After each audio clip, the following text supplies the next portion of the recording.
A warm afternoon sun bathed the streets of Atlanta, Georgia, in a seemingly endless glow. Amidst the humdrum of daily life, an ordinary day was about to turn into an indelible mark on the city's history.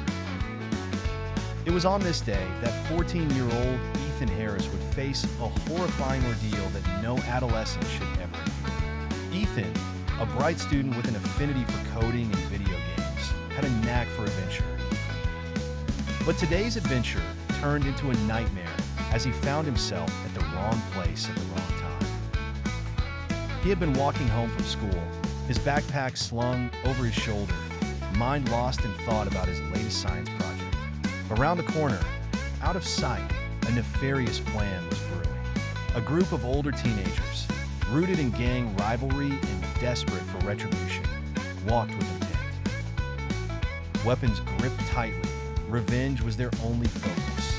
Ignorant of the brewing storm, Ethan took a shortcut through a narrow alley, his usual route to save time.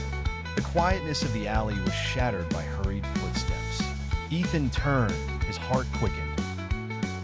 A shot rang out, a sound that reverberated through the concrete jungle, dark and cold like an unwelcome storm.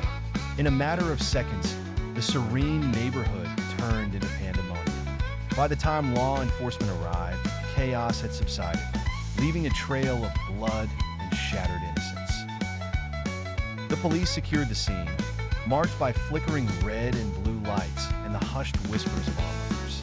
Ethan lay on the ground, his young life hanging by a thread, his eyes wide with terror and confusion.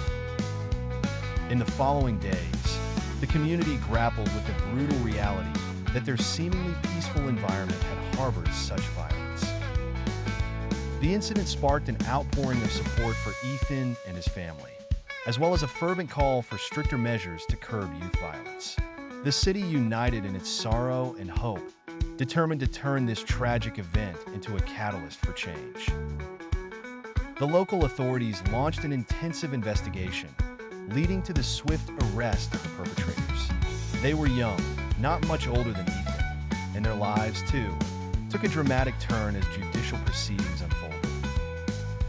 The court case became a somber reminder of lost youth and misguided paths. In the backdrop of grief, however, Ethan's story became one of resilience. He fought through multiple surgeries and grueling rehabilitation with the support of his family and community. Although scarred, he emerged stronger, with a resolve to channel his experience into something positive. He started a campaign, Teens for Peace, advocating against youth violence and fostering community spirit.